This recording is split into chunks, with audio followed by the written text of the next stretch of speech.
Meus amados e meus queridos irmãos, é com muita alegria que nós estamos de volta para trazermos mais uma videoaula aqui para o nosso canal. Material que vem servir de livro espiritual para todas aquelas pessoas que sempre faz uso e também tem um objetivo que é ajudar professores, a superintendentes a ir mais bem aplicado para a sua sala de aula. E claro, também aqueles alunos que sempre gostam de se preparar, de ir bem preparado para a sua escola bíblica dominical.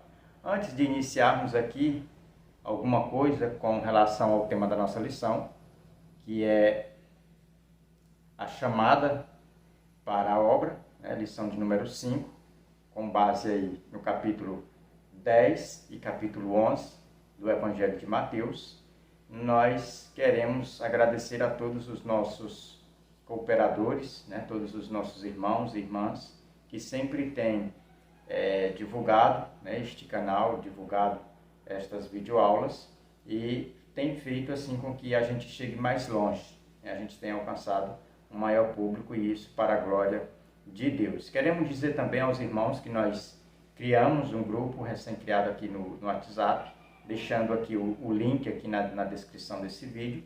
Se você quer estudar junto com a gente, você pode e tem liberdade de entrar no grupo. É claro que a gente sempre dá prioridade nesse grupo para quem é professor, quem é superintendente, ou também quem tem, vamos dizer que, alguma atividade direta no grupo docente da igreja.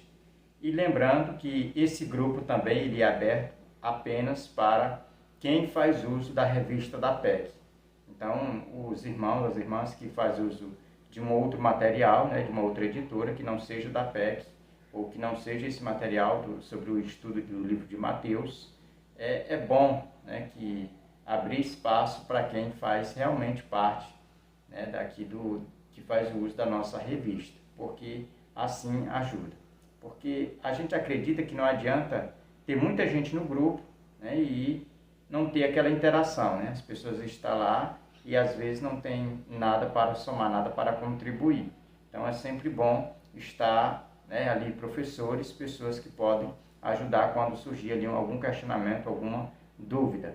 Nós já queremos agradecer já um bom número de irmãos e irmãs que já entraram no grupo, que já estão ali contribuindo, sempre postando ali assuntos relacionados às lições e nós, claro, agradecemos a todos de uma forma direta.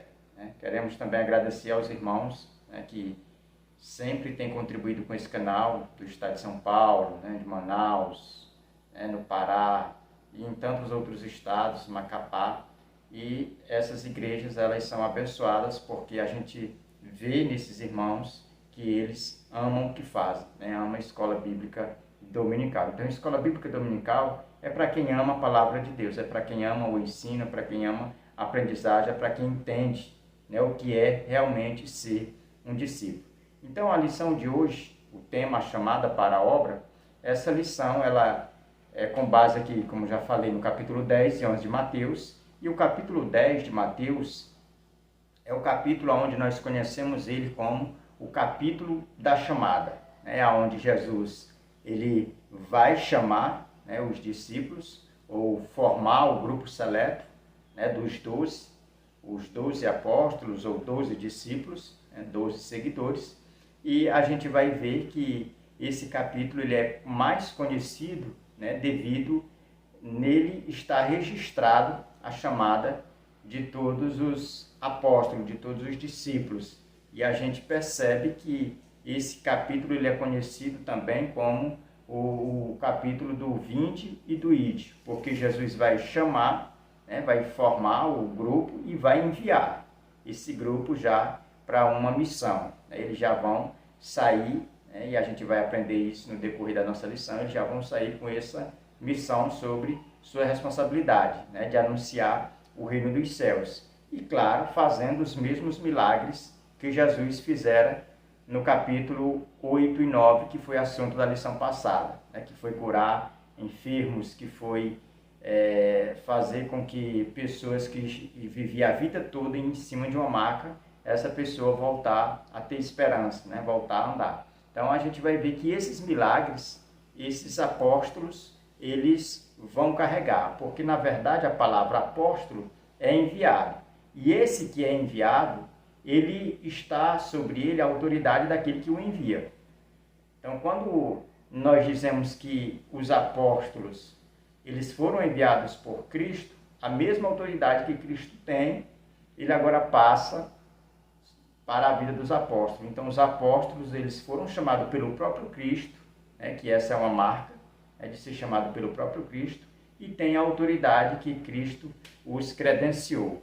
Então a gente percebe que esses apóstolos, esses discípulos, eles são chamados aqui, é bem verdade, como bem diz a nossa introdução aqui, Jesus já tinha alguns discípulos, né, como Pedro, André, e a gente percebe que o grupo ele é fechado aqui no capítulo 10 de Mateus, onde também os outros evangelhos sinóticos, eles vão de uma certa forma descrever esse fato, né, da chamada dos discípulos, do fechamento desse grupo de apóstolos. E a gente vai perceber que Lucas ele vai dizer que Jesus, quando ele vai escolher seus discípulos, o seu grupo mais fechado, dos 12, Lucas vai descrever que Jesus vai subir ao monte e vai passar a noite orando. E quando ele descer do monte, já tendo passado a noite orando, a gente vai ver que ele vai chamar os 12 por nome.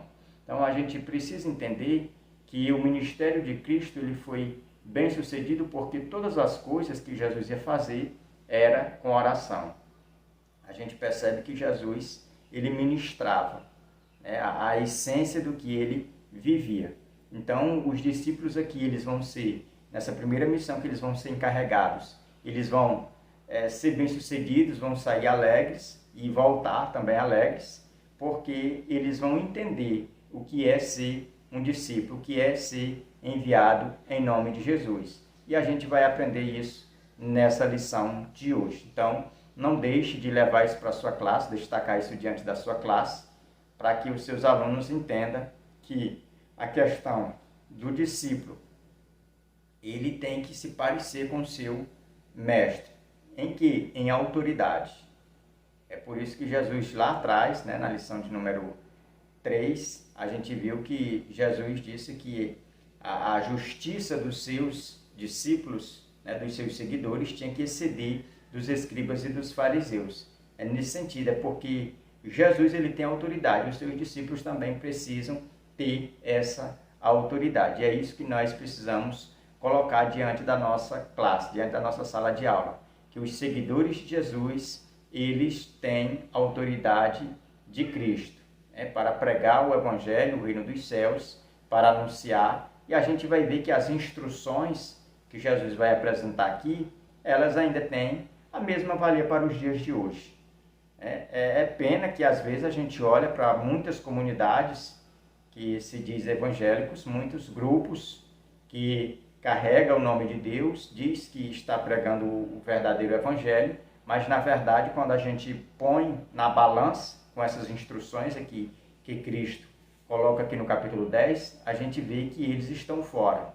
A gente percebe que tem muita coisa faltando nesses grupos. Então a gente vai servir também, nessa lição de hoje, ela vai servir para nós entrarmos também em contraste, para nós sabermos se realmente nós estamos vivendo como Cristo ensinou. Antes de passar aqui ao textual, eu preciso apresentar os objetivos. Por quê? Eu quero aqui falar aos irmãos que os objetivos, eles são importantes, porque eles são didáticos. Eu lembro que, certa feita, eu assisti uma aula de Escola Bíblica Dominical, onde o professor, naquela oportunidade, ele ministrava e ele fez uma salada tremenda, ninguém entendeu nada. Ele usava, ora ele estava usando já o último ponto da lição, ora ele estava usando o primeiro, ora ele estava usando um tópico lá no meio da lição, e não havia anexo, não havia, aí vamos dizer que uma linha de raciocínio. Então quem estava naquela lição não entendeu nada, porque ele não fez o uso da didática, como a lição vem. Ponto 1, aí tópico 1, 2, 3, ponto 2, tópico 1, 2, 3, ponto 3, ele não segue essa sequência. Então o professor que não segue, ele se perde. E além dele se perder, ele ainda embaraça o ensino, né, para a sua classe. Então é por isso que é importante nós aplicarmos, né, aqui os objetivos e, claro, não se perder no conteúdo, no desenvolvimento da nossa aula. O primeiro objetivo, compreender que a igreja é investida de poder espiritual contra o mal. O segundo, compreender que a igreja não deve se conformar às ideologias, mas ao evangelho. E o terceiro e último, compreender que o reino espiritual não exige instrução, mas humildade.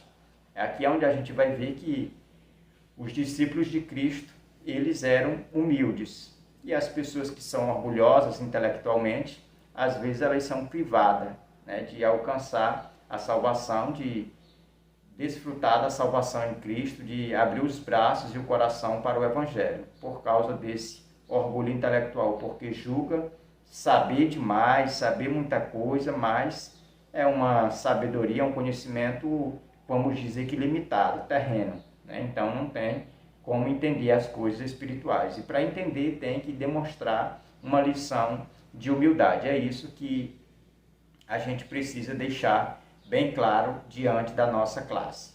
Para iniciarmos aqui, nós precisamos iniciar o nosso conteúdo diante da nossa classe com uma indagação. Estamos mesmo vivendo como o mestre nos ensinou? Essa é a pergunta que deve, né, dar o start aí na nossa lição. É onde a gente precisa colocar diante dos nossos alunos, se realmente nós estamos vivendo como o mestre ensinou. E é diante dessa lição que a gente vai ver isso, que a gente vai responder essa indagação. Estamos dentro ou fora, né, das instruções dadas por Jesus aqui no capítulo 10?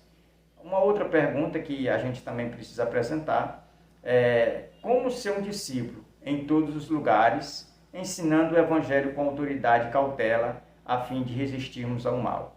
Essa é uma pergunta que, para a atualidade, ela se faz necessária, ao mesmo tempo que ela é urgente. Ela precisa ecoar dentro do nosso contexto, dentro das nossas igrejas, dentro do nosso seio familiar e, claro, dentro de cada indivíduo cristão. Cada pessoa precisa fazer essa pergunta, né? Você está sendo um discípulo de Cristo, né, em todos os lugares? Porque tem pessoas, às vezes, que se preocupam de mostrar que é discípulo apenas na igreja, numa escola bíblica, né, vamos dizer que em uma hora reservada para uma escola bíblica, em um ambiente fechado, né, às vezes no trabalho, às vezes na escola, já não sente essa responsabilidade de demonstrar que é um discípulo de Cristo. Então, Jesus, quando ele chama os seus discípulos, é para que esses discípulos, eles obedeçam ele, né? Eles andem de acordo com as ordenanças ou as instruções que esse mestre está dirigindo.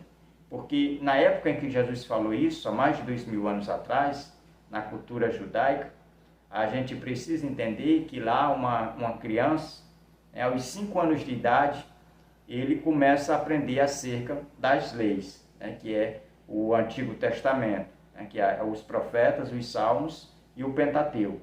Então, dos 5 aos 12 ou aos 14 anos, até os 14, outros a 12, eles passam essa parte da sua vida estudando, né, vamos dizer que esses ensinamentos, essas instruções, toda essa lei. Quando ele chega nessa idade de 12 a 14 anos, essa pessoa ele já está formado intelectualmente, ou seja, lá na tradição ele já está entrando na fase adulta. É onde ele vai escolher, ou melhor, os professores, os rabinos, vão escolher os melhores, né, para que eles sirvam de discípulos. Então, quando a gente olha para a tradição, a gente percebe que Jesus ele quebra esse protocolo dessa época.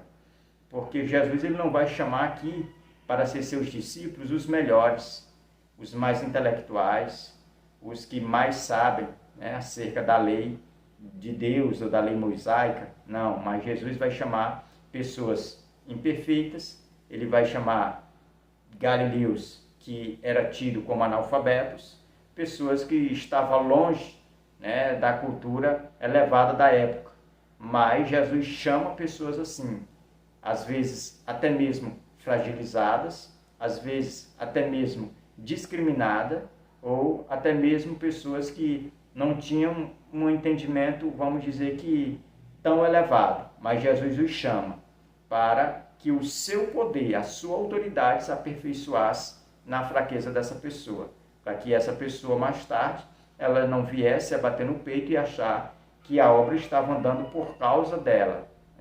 Então a gente percebe que Jesus, quando ele usa os menores, ele chama os menores, os incapacitados, para ele capacitar.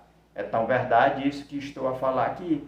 Quando Pedro vai pregar lá em Atos, as pessoas vão olhar para ele e vão crescer o olho e vão dizer: não são aqueles galileus que pregavam, que andavam com Jesus? Indoutos, não sabiam nem falar, nem sabiam até mesmo nada disso, e prega com tanta autoridade. As multidões, as pessoas se rendem à mensagem que eles estão pregando, porque eles pregam com ousadia, com autoridade.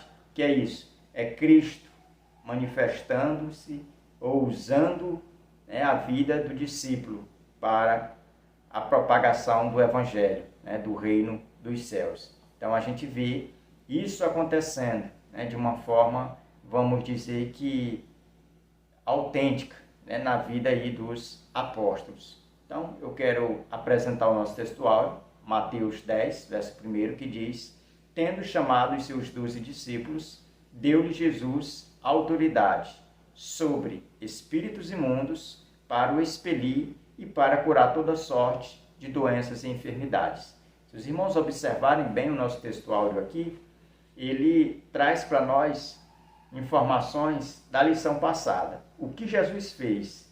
Expulsou demônios, expeliu espíritos imundos, como o exemplo que a gente viu recente, de um mudo, surdo, que o demônio impedia que essa pessoa falasse, que essa pessoa ouvisse, e também curou paralítico, curou o servo do centurião, curou o leproso. Então a gente vê que curou a mulher do fluxo de sangue, ressuscitou a filha de Jairo. Então a gente vê que esses milagres, eles refletiam a glória do próprio Cristo. Então agora Cristo pega essa mesma autoridade que ele usou aqui no capítulo 8 e 9 e coloca, dispensa agora sobre o seu grupo de apóstolos. Agora os apóstolos iam ter a mesma autoridade de Cristo. Eles iam sair pelas as vilas, pelas cidades, pregando o Evangelho com a mesma autoridade.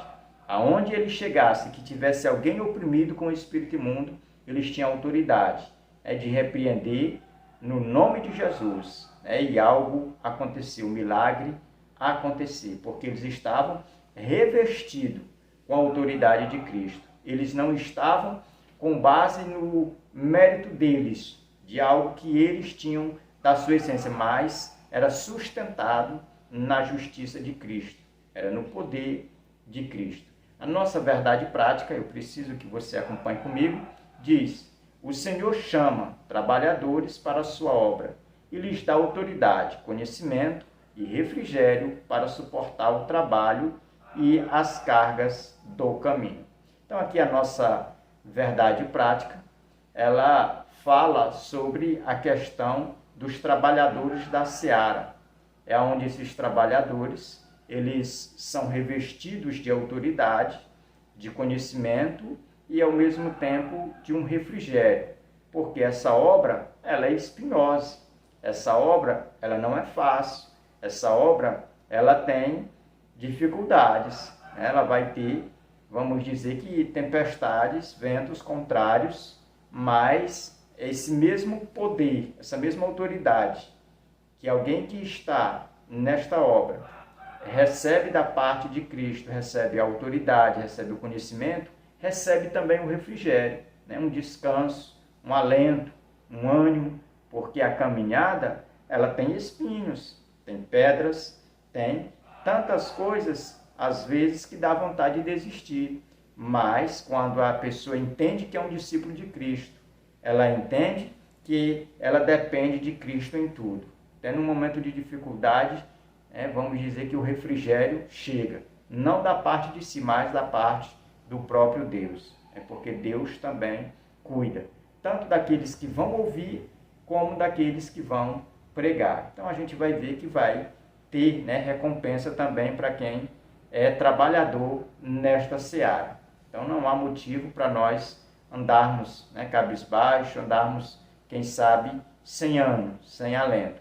Então a nossa introdução, ela inicia dizendo: o Senhor já tinha chamado alguns para serem discípulos, como André, Pedro, Tiago e João. Isso a gente vê lá em Mateus, capítulo 4, do verso 18 ao 22, que foi aonde esses 4 discípulos, que era, vamos dizer que esse quarteto, formado por irmãos, aonde a gente vê que eles foram os primeiros discípulos aqui de Cristo. Esses 4 homens, eles já estavam muito próximos, né, com Cristo. E aqui, no capítulo 10, Cristo vai fechar esse grupo mais seleto, o grupo dos 12, que é conhecido como os 12 apóstolos de Cristo. Então a gente vai ver que eles vão ser chamados, né, com a responsabilidade de não simplesmente, né, vamos dizer que seguir a Jesus, mas também de aprender e ser revestido de autoridade para continuar essa missão, para continuar, né, a pregação do reino dos céus. O nosso primeiro ponto da nossa lição fala sobre o chamado. E a gente precisa entender que o chamado, ele vem de Deus. É o próprio Jesus quem chama. Assim como chamou os 12 por nome, nominalmente, ele chama cada um de nós, né? A gente vê isso na vida do apóstolo Paulo, o próprio Cristo o chamou.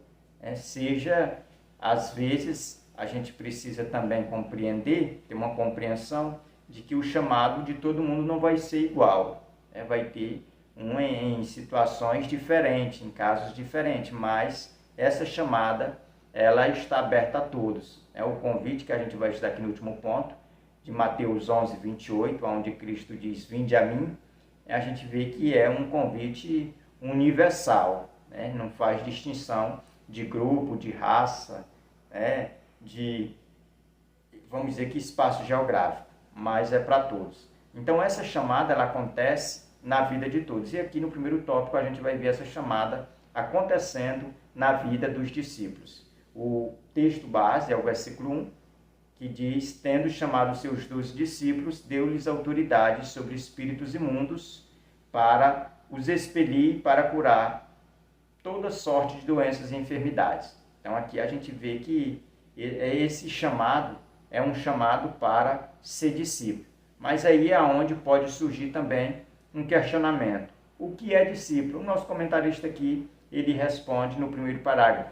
Ele diz que discípulo é aquele que é seguidor de Cristo, portanto deve agir, conforme diz aqui a nossa lição, deve agir para que as relações humanas sejam prazerosas espiritualmente, para iluminar o mundo, a fim de que as trevas, o pecado desapareça. Do contrário, não servirá para nada. Então perceba que o que a gente precisa colocar, em prática e diante da nossa classe, aplicar de uma forma bem concisa diante de todos, a questão do discípulo é que se o discípulo deixar o seu legado de lado, ele não vai servir para nada.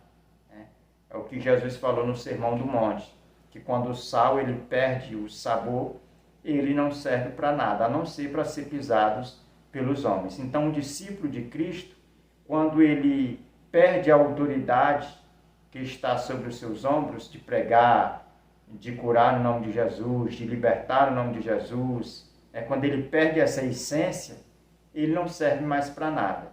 Então, um discípulo autêntico, um discípulo de Cristo verdadeiro, ele não desiste em meia caminhada, ele não fica desanimado, mas ele persevera.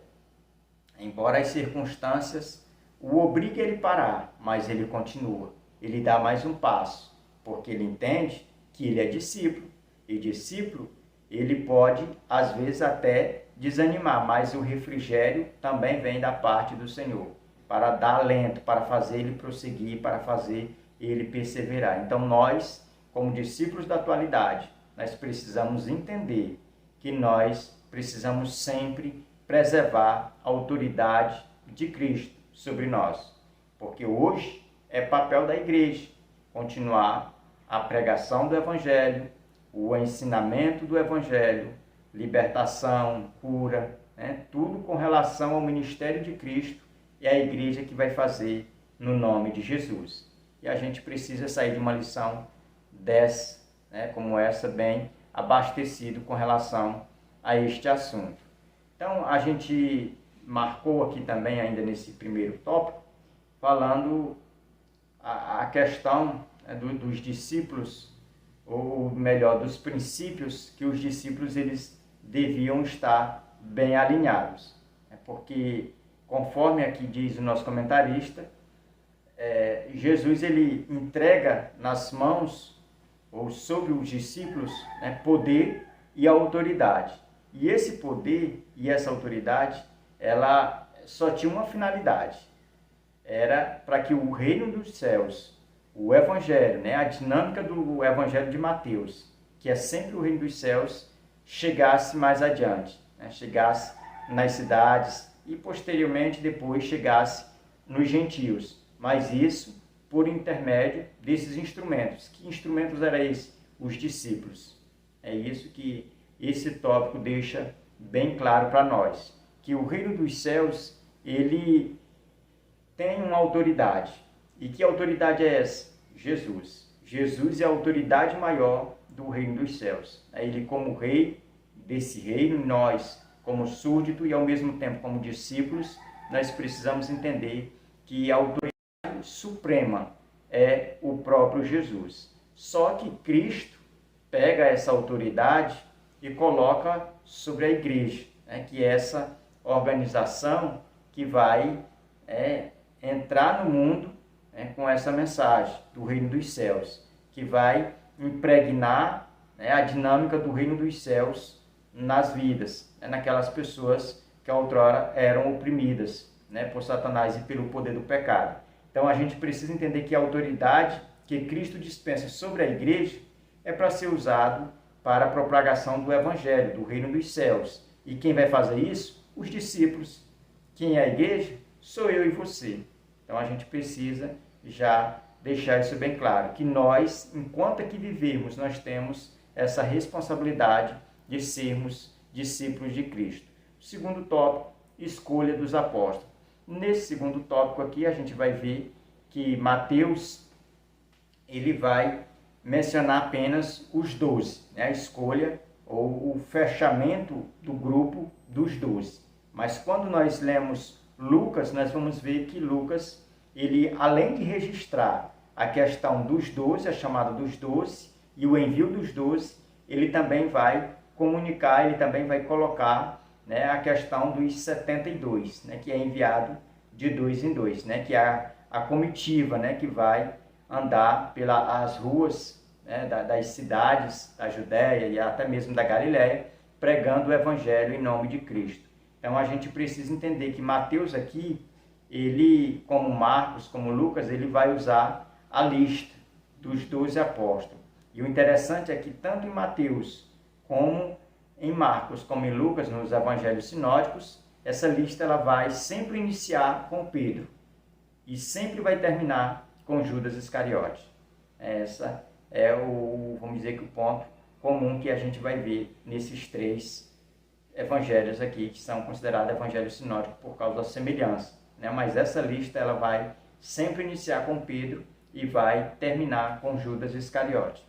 Nesse tópico, onde a gente comenta sobre a escolha dos apóstolos, eu já citei aqui a nível de introdução, que Jesus, quando ele foi escolher esses 12, Jesus primeiro ele orou, dando-nos o exemplo de que tudo que nós formos fazer, nós precisamos orar, nós precisamos apresentar a Deus. Deixa eu correr um pouquinho, senão o tempo não permite a gente chegar até o final. O terceiro tópico desse primeiro ponto fala sobre a autoridade.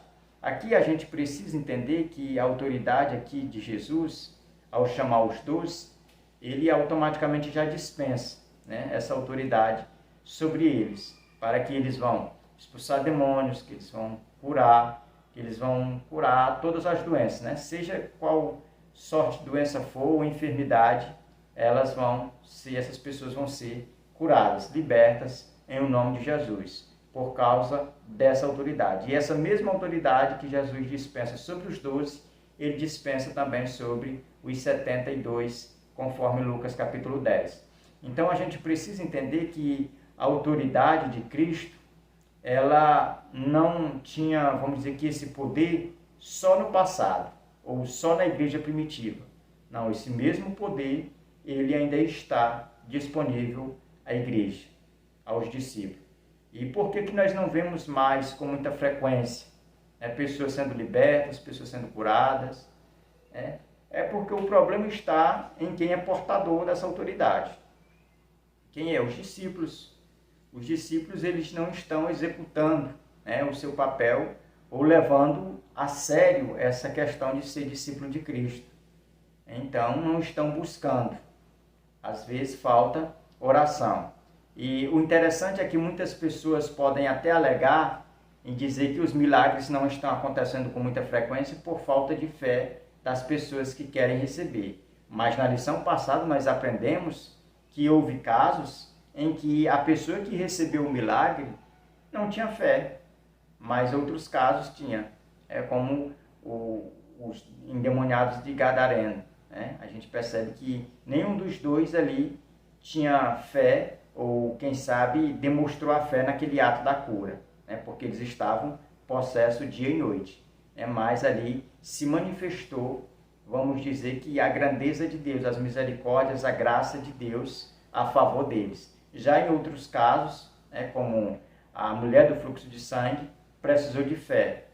Ela demonstrou um ato de fé. O jovem, o servo do centurião, ele não demonstrou fé, mas o seu patrão, que era o centurião, demonstrou um ato de fé e uma fé que chamou a atenção de Jesus. No caso da filha de Jairo, da mesma forma. A filha de Jairo que foi ressuscitada, o texto não diz que ela demonstra fé, mas que o seu pai demonstra fé. Então a gente precisa entender que às vezes o milagre não acontece, esses milagres não acontecem com frequência, não é nem sempre só culpa daquele que precisa do milagre, às vezes também é do discípulo que não está buscando. Essa autoridade não está à disposição, de ser usado como instrumento. Então a gente também precisa deixar isso bem claro diante da nossa classe, para que não venha, de uma certa forma, gerar vamos dizer que uma confusão teológica, nesse entendimento. O segundo ponto da nossa lição vai falar sobre as instruções. Aqui nesse segundo ponto, a gente vai ter 3 tópicos. O primeiro tópico vai falar sobre o roteiro e a hospedagem. O que é isso, roteiro e hospedagem?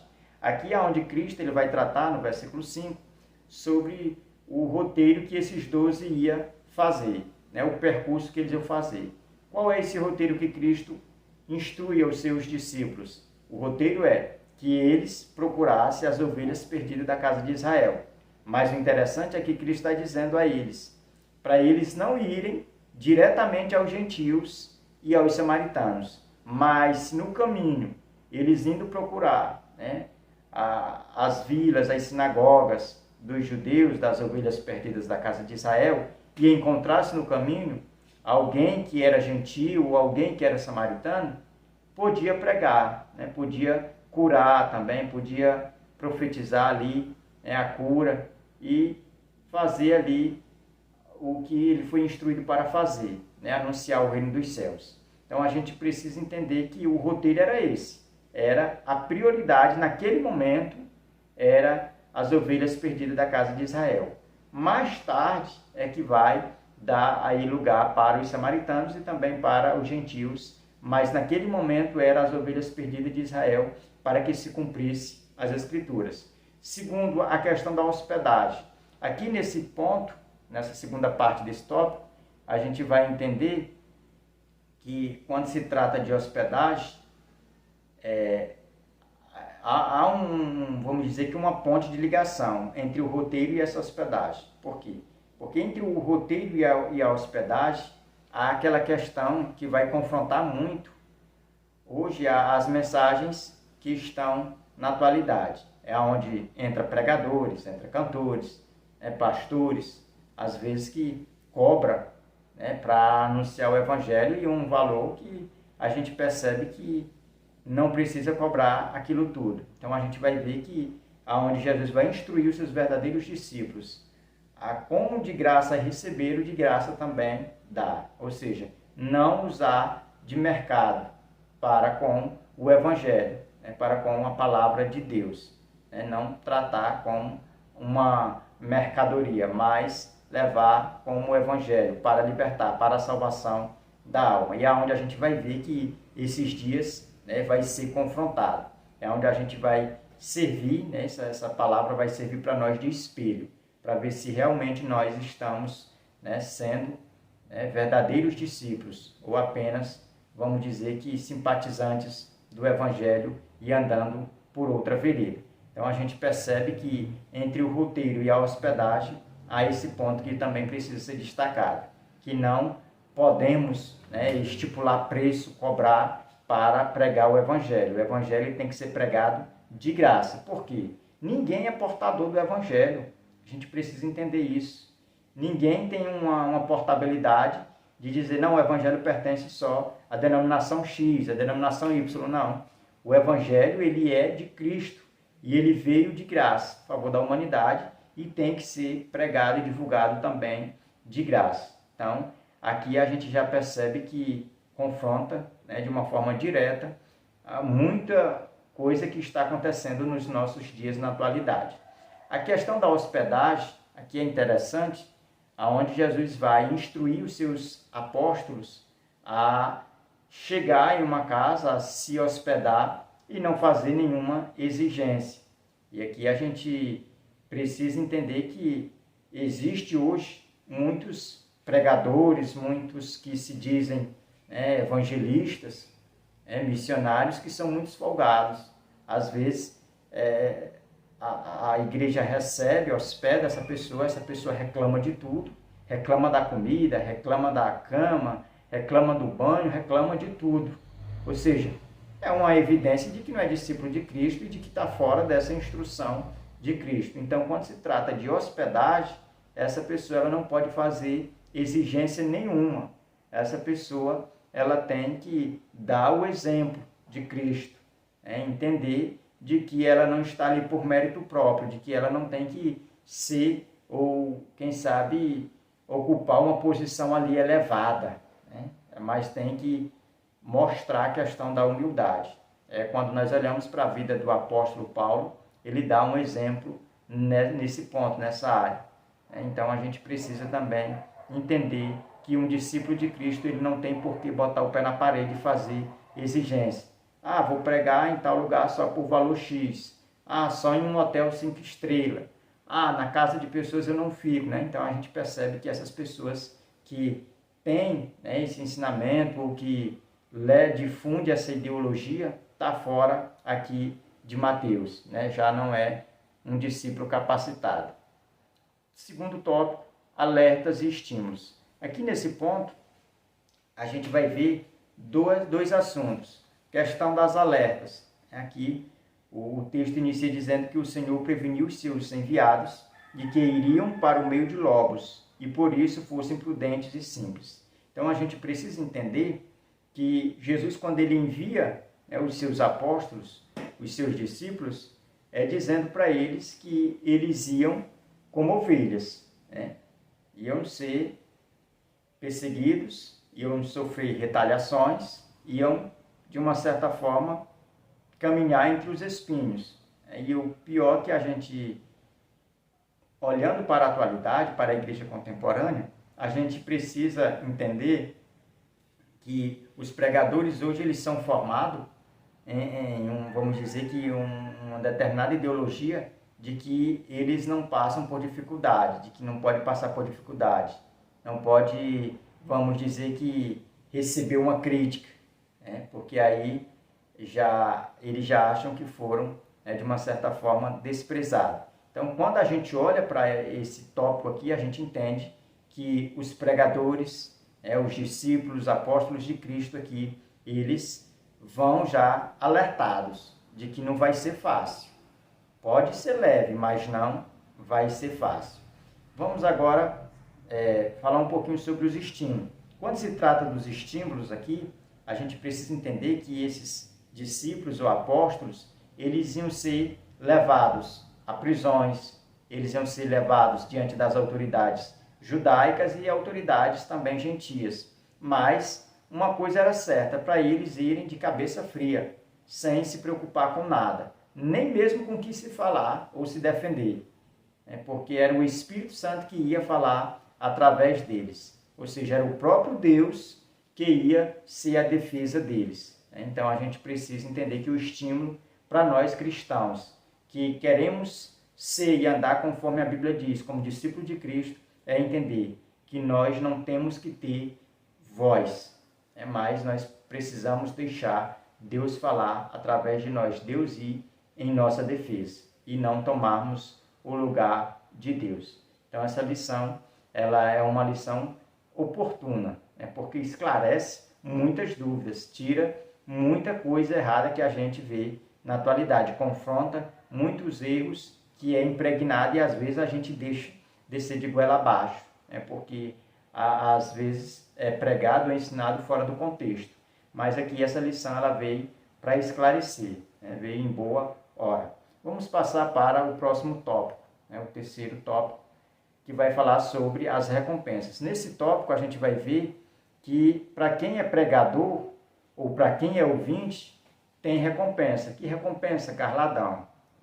O garladão aqui, ele não é negado para uma pessoa que, como diz o texto aqui, que dá um copo de água, a um dos pequeninos ou a um dos discípulos, esse também recebe galardão. Agora imagine para quem está pregando, que está fazendo, ou que, vamos dizer, que renunciou o conforto do seu lar, às vezes sacrificou a sua juventude para viver como discípulo de Cristo, deixou de lado muitas coisas para viver pregando. Então vai ter galardão, vai ser feliz aqui e ainda vai ter a vida eterna, e a Bíblia diz que ainda vai ter coroa, galardão. Então a gente precisa entender que quando fala de recompensas, ela tem para todos, para quem prega e para quem é ouvinte, ou para quem abre as portas para hospedar a mensagem de Deus, para hospedar o Evangelho. Então a gente vê a grande importância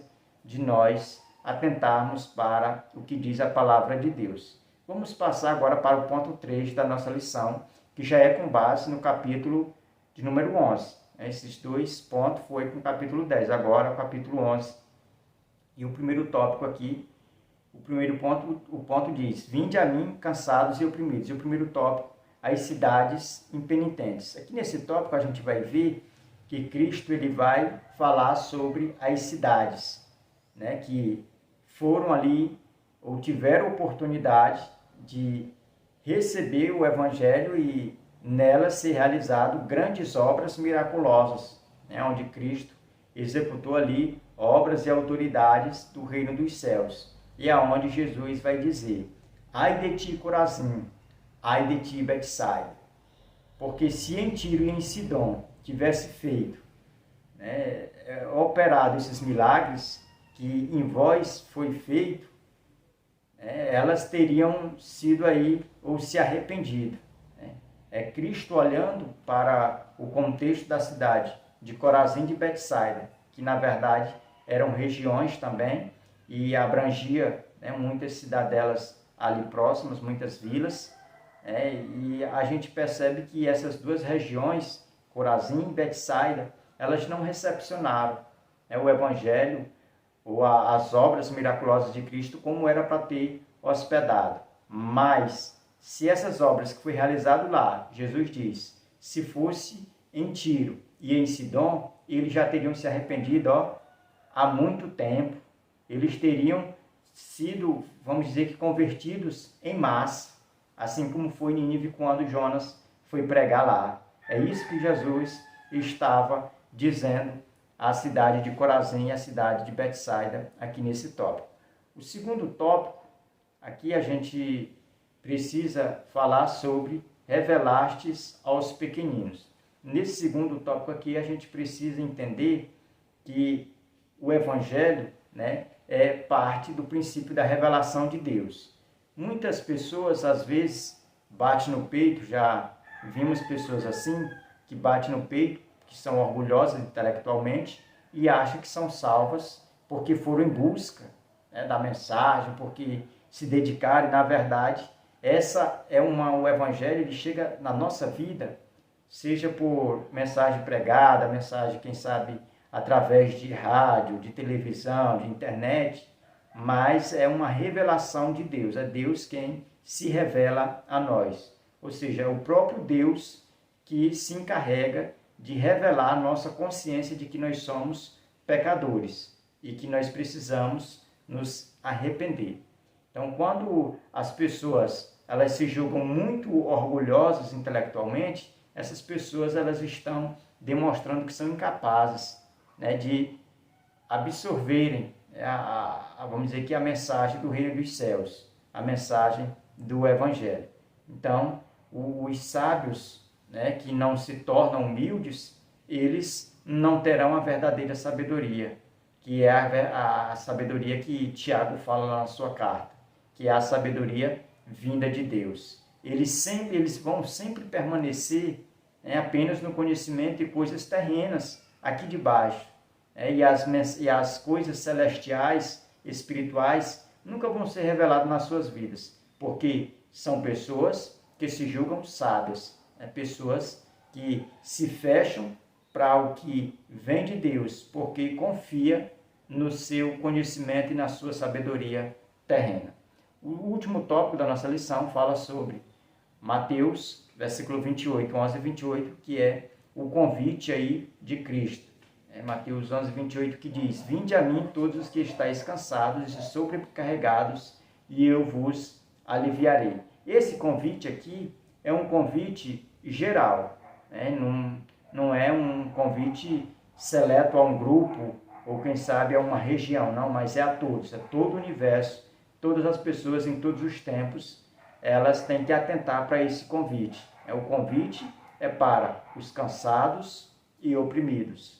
Aqueles que estão com as suas almas cansadas e com o seu espírito, né, os seus desejos oprimidos, ou seja, querendo liberdade e não tem.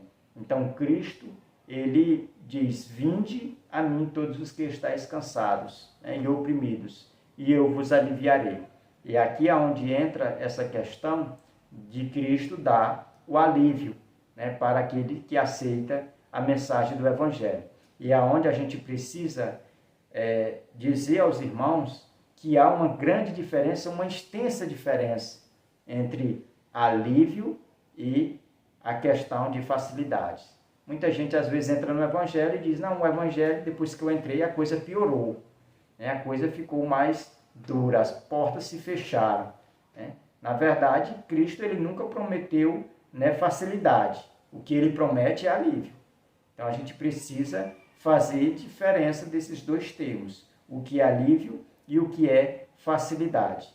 A vida de quem é um discípulo de Cristo, né, vai ser uma vida que não vai ser fácil, mas vai ter alívio.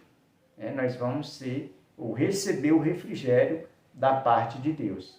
Então eu quero agradecer a Deus por essa oportunidade e pedir que o Senhor continue com a sua bondosa mão estendida sobre nossas vidas. Então, até a nossa próxima aula, em nome de Jesus.